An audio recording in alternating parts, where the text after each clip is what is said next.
따라서 율법은 무엇인가? 율법은 무엇인가? 오늘 말씀에는 율법이 무엇인가? 라고 하는 것에 관해서 가르쳐주고 있는 말씀입니다. 간단하게 율법은 적법하게만 쓰면 선한 것임을 우리가 안다. 그래서 바울은 율법이 나쁜 거냐? 율법은 나쁜 게 아니다.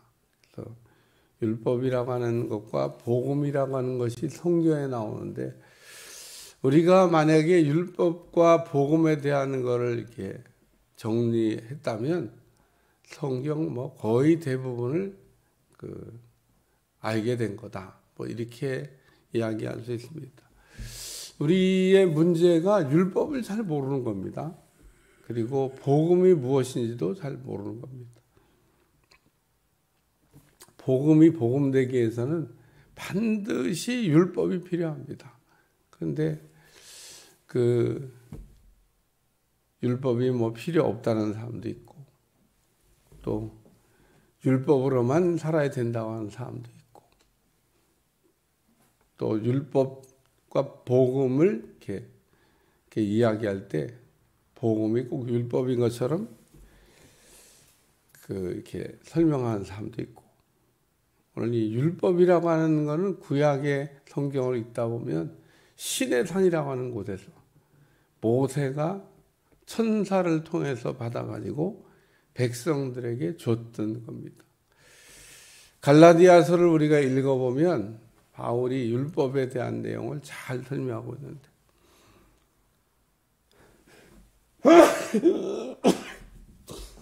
바울이 갈라디아 지방에 가서 복음으로 구원받는다고 하는 것을 가르쳤더니 예루살렘에서 올라간 지도자들이 무슨 소리 하는 거냐? 율법도 지켜야 된다. 라는 이야기를 해서 사도행전 15장에 보면 바울이 예루살렘에 있는 지도자들에게 율법과 복음에 관한 것을 정리해 달라고 요청하게 되는데 그때 사도들이 모여가지고 공회를 열게 되고 율법과 복음에 관한 말씀을 정리하면서 율법의 무거운 짐을 이방인들에게는 지우지 말자. 간단히 얘기하면 그렇게 결론 낸 겁니다. 그 얘기는 뭘 우리에게 뜻하냐? 구원은 율법으로 얻는 게 아니라 복음으로 얻는 거다. 그러면 복음으로 구원을 우리가 얻으니까 율법은 필요 없는 건가? 그러니까 율법 이런 걸 무용론자라고 얘기하는데 우리가 율법이 필요 없다고 얘기하면 안 됩니다. 율법이 없이는 우리가 복음으로 갈 수 있는 길이 없다. 그렇게 얘기하시면 됩니다. 그래서 바울은 율법은 몽학 선생이다. 그렇게 정리했습니다. 따라서 율법은 몽학 선생이다. 몽학 선생이 뭐냐면 주인의 아들을 데리고 서당까지 가는 종을 몽학 선생이라. 뭘 어린아이한테 가르치는 선생이 아니라 길잡이다. 그런 얘기입니다. 그래서 주인의 아들이 목적지까지 가는데 길잡이. 그러니까 율법은 우리를 복음으로 나아가게 하는 길잡이. 하나님을 다시 만나게 하는 길잡이다. 그렇게 얘기하고 있습니다. 길잡이가 없이 예를 들면 정상적인 신앙생활을 할 수 있나? 없다는 겁니다. 등산할 때 만약에 가이드가 없다면, 여행할 때 가이드가 없다면, 없어도 할 수 있긴 해요. 여행할 때 가이드 없고 등산할 때 가이드 없다고 등산 못하고 여행 못하는 건 아닌데 답을 제가 가르쳐 드리면 죽도록 고생해요. 그리고 돈은 돈대로 쓰고 다시는 여행 안 한다고. 다시는 등산 안 한다고. 왜? 고생을 너무 많이 했기 때문에. 근데 길잡이가 있으면요. 얼마나 편안한 여행이 되죠. 여러분 여행사에서 가이드를 이렇게 부셔준 이유가 때 되면 착 식당 앞에 갔다 아주 그냥 잘하는 집에 탁 갈 때도 다 이렇게 설명해주고 얼마나 좋아요. 그래서 율법이 그런 길잡이, 인도자와 같은 거다. 그래서 율법을 바울은 몽학 선생이다. 그렇게 설명하고 있습니다. 또 한 가지는 율법은 사랑이다. 율법이 뭐냐고 예수님이 율법사한테 되질문했던 때가 있어요. 율법이 뭐냐? 율법을 좀 한마디로 한번 정리해봐라. 그랬더니 율법이라고 하는 건 하나님을 사랑하고 이웃을 사랑하는 겁니다. 그렇게 정리했어요. 아주 율법을 깔끔하게 잘 정리한 겁니다. 그러니까 우리 주님이 그래 옳도다. 네가 맞는 얘기했다. 그 율법대로 잘 살아야 된다. 그렇게 얘기했습니다. 그러니까 오늘 우리가 율법이라고 하는 걸 머리로 얘기하는 거는 별로 의미가 없습니다. 그러니까 율법사도 머리로 율법을 알고 실제로는 몰라요. 그래서 이 율법을 잘 지켰다고 자랑하는 사람들을 만날 때마다 우리 주님이 선한 사마리아인의 비유를 이야기합니다. 어떤 사람이 예루살렘에서 여리고로 내려가다가 강도를 만났다. 근데 강도를 만나갖고 다 뺏기고 거의 죽을 뻔했다. 다 죽어가고 있는데 제사장도 보고 그냥 지나가고 내인도 보고 그냥 지나가고. 근데 이 사마리아 사람은 와가지고 유대인이 사마리아 사람을 사람같이 여기지 않는데, 근데 반대로 사마리아인이 유대인을, 유대인과 사마리아 사람들은 아주 뭐 원수도 아닌데 막 원수같이 지내는 그런 사이였는데, 참 어려운 일을 당해보니까 유대인이 유대인을 도와준 게 아니라 사마리아인이 유대인을 도와준 겁니다. 자기가 타고 가던 낙에다가 강도 맞는 사람을 실어가지고 또 그것도 응급처치 다 해가지고 실어서 주막에 데려다 주고,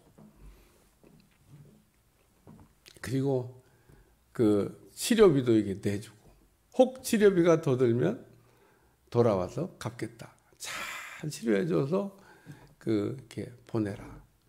그리고 사마리아 사람이 또 바쁘니까 여행을 갔다. 어떤 사람이 강도 만난 자의 이웃이 되겠느냐? 예수님이 이렇게 물어보셨어요. 어떤 사람이 강도 만난 자의 이웃이 되겠느냐? 유대인이 사마리아 사람이에요. 이렇게 대답 못하죠. 원수인데, 원수같이 여기는데. 사마리아 사람이에요. 이렇게 얘기하면 얼마나 참 좋았겠어요. 자비를 베푼 사람입니다. 이렇게 얘기합니다. 자비를 베푼 사람이 강도 만난 자의 이웃이라는 거예요. 그 말씀에는 두 가지 내용이 복합적으로 들어있습니다. 하나는 강도 만난 자와 같은 우리에게 예수님이 복음으로 오셨다는 얘기고, 또 하나는 강도 만난 자와 같은 이웃을 너도 가서 돌봐야 된다. 그 얘기인 겁니다. 오늘 우리는 이 땅에 강도 맞은 사람들 많이 있어요. 근데 강도라고 하는 게 뭐 맞고 싶어 맞는 사람이 어디 있어요? 그냥 예루살렘에서 여리고를 가다 보니까 강도 만났다. 뭐 이렇게. 저도 그렇게 생각한 적이 있는데 그거 아니에요. 가다 보면 어디서든지 강도 만날 수 있습니다. 예루살렘에서는 강도 안 만납니까? 예루살렘은 어떻게 강도가 없습니까? 그러지 않아요. 강도는요, 교회 안에도 있고 교회 밖에도 있고 어디서나 있는 게 강도입니다. 강도는 어디서나 우리가 맞을 수 있어요. 많은 사람들이 교회에 치료받으려고 왔다가 치료받기는 그냥 오히려 더 그냥 상처만 받고 교회를 떠나는 사람들도 있잖아요. 치료받으려고 왔다가 그냥 더 병 들어가지고 병원에 고치러 들어갔는데 병을 그냥 얻어가지고 사망한 분도 종종 발생합니다. 병원에 병 고치러 들어갔는데 어떻게 거기서 병을 얻어가지고 어떻게 거기서 그것 때문에 죽냐. 얼마 전에 저도 그런 얘기 들었어요. 병원에 들어갔다가 우한폐렴 걸려가지고 그것 때문에 사망했다.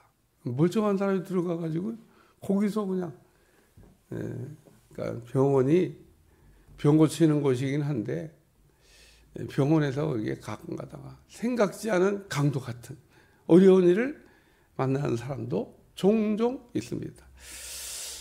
근데 뭐 그 사람이 이제 사실은 뭐 기저질환이 있고 몸이 약한데 또 이제 그런 어려운 일을 당한 거겠죠. 뭐 그렇지만 어쨌든 강도는 어디서나 있다.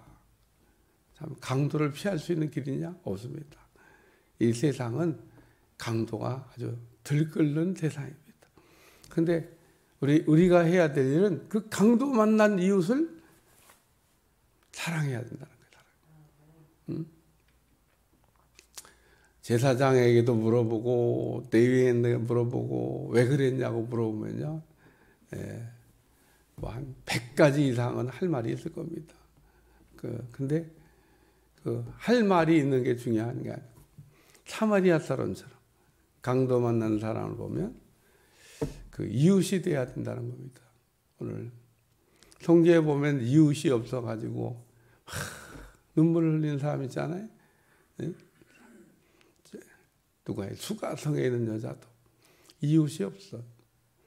또 요한복음 5장에 나온 38년 된 병자 이웃이 없어요.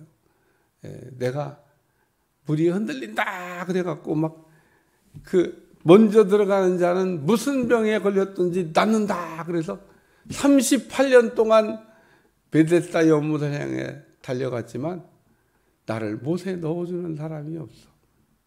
한마디로 내 친구가 없어. 내가 지금까지 이렇게 누워 있습니다. 우리 주님이 친구가 없다고 하는 내가 네 친구다. 그러면서 친구가 되어주신 예수님. 그래 오늘 우리가 그 친구가 되는 방법도 지난주 제가 설교했습니다만 예수님께서 우리에게 말씀한 세 계명. 내가 너희를 사랑같이 너희도 서로 사랑하면 너희는 곧 나의 친구라.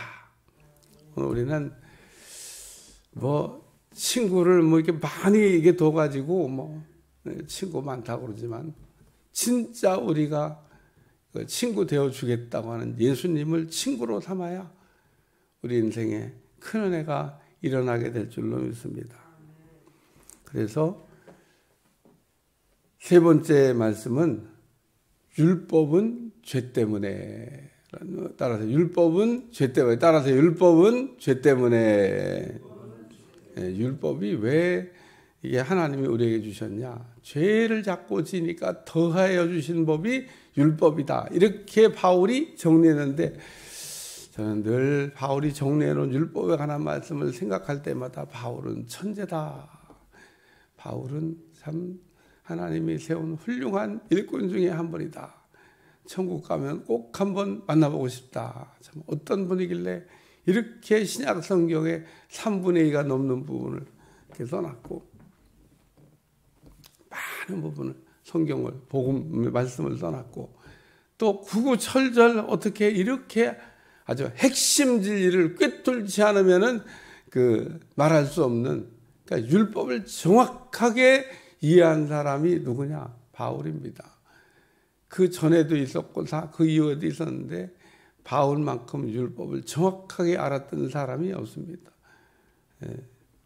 그러니까 바울이 율법이면 된다고 생각했는데 예수님을 만나면서 복음을 깨닫게 된 겁니다. 율법이면 된다고 생각을 했는데 예수님을 사도행전 9장에서 만나면서 복음을 알게 된 겁니다. 그래서 율법은 무엇이며 복음은 무엇이냐 라고 하는 것을 아라비아 사막 가서 3년 동안이나 바울은 바리새인이었기 때문에 율법을 통째로 외우고 다녔을 겁니다. 아마 그 정도로 율법을 잘 알았는데 율법으로 구원받는다고 생각하는데 구원은 율법이 아니라 복음이라고 하는 것을 깨닫게 되고 그러면 율법은 뭐냐? 율법은 우리로 하여금 죄를 깨닫게 하는 법이다. 죄 때문에 더해진 법이고 죄 때문에 오늘 죄를 깨달으라고 주신 법이다. 오늘 대한민국의 법을 간단히 이해하면 됩니다. 죄는 자꾸 늘어나고 있는데 법이 못 따라가요. 법을 만드신다고 그냥 국회의원들이 열심히 법을 만들지만 어떤 때는 법 잘 만들어가지고 올려놨는데도 세상에 국회의원들이 법을 그냥 그 심의를 안 하고 입법을 통과를 안 시켜가지고 그 법이 그냥 없어지기도 하고 법이 쓸 수가 없게 되고 그런 경우도 그냥 우리가 허다합니다. 근데 왜 자꾸 그런 법을 만드냐? 법이 있어야 처벌하니까. 법이 없으면 처벌이 안 되는 거예요. 그럼 법이라고 하는 거는 가끔가다 또 보면요. 법은 참 악법도 만듭니다. 악법도. 인간이 얼마나 나쁜지 법이라고 하는 거를 잘 만드는 것뿐만 아니라 법을 나쁘게도 만들어서 그래서 이 악법이라고 하는 걸 가지고 유명한 얘기를 했던 분이 한 분 있습니다. 뭐 기독교와는 상관이 없지만 소크라테스가 악법도 법이다. 참 이 악법이라고 하는 건요. 인간이 만들면 안 되는 법인 겁니다. 오늘 그러나 율법은 하나님이 만들어 우리에게 주신 건데 죄를 깨닫게 하시려고 하나님께 돌아오라고 하나님께 자꾸 멀어지고 있는 인간을 하나님께로 돌아오라고 주신 법 율법. 그래서 율법은 나쁜 거냐? 죄 짓는 사람이 볼 때는 나쁜 것처럼 보이지만 또 죄 안 짓는 사람 입장에서 보면 율법은 선한 것이다. 그래요. 법이라고 하는 게 잘 지키고 법에 테두리 안 돼 사는 사람들은요. 법이 뭐 별로 그렇게 의미가 없어요. 그래서 여기 아주 율법에 대해서 사람이 율법을 적법하게만 쓰면 선한 것임을 우리가 안다. 그러면서 바울이 율법이란 무엇이냐? 율법은 선한 것이다. 율법은 나쁜 게 아니다. 이게 이야기하고 있습니다. 오늘 죄를 깨닫게 함으로 하나님을 가까이 하게 하고 죄를 깨달음으로 복음이 복음되게 하는 율법. 오늘 그냥 율법에 관한 말씀을 잠깐 정리했는데 늘 우리가 신앙생활하면서 율법도 무엇인지 복음도 무엇인지 이 두 가지를 우리가 깔끔하게 정리하고 믿음 생활을 해야 믿음 생활하다가 흔들릴 일이 한두 번이 아닌데 절대 흔들리지 아니하고 신앙생활을 잘하게 될 줄로 믿습니다. 신앙생활에 흔들리는 거 율법이 무엇인지 복음이 무엇인지 이거 구별 못해서 그런 거고 이 기초가 흔들리니까 우리 신앙이 흔들리는 겁니다. 그래서 바울이 말하기를 나 되는 것은 하나님의 은혜라. 기도하겠습니다. 하나님 오늘도 율법이 무엇인지에 관한 말씀을 생각하면서 은혜를 나누었는데 날마다 주 안에서 승리하게 도와주시고 율법과 복음을 깨달음으로 바른 신앙생활에 들어갈 수 있도록 축복해 주옵소서. 감사드리며 예수님의 이름으로 간절히 기도하옵나이다. 아멘.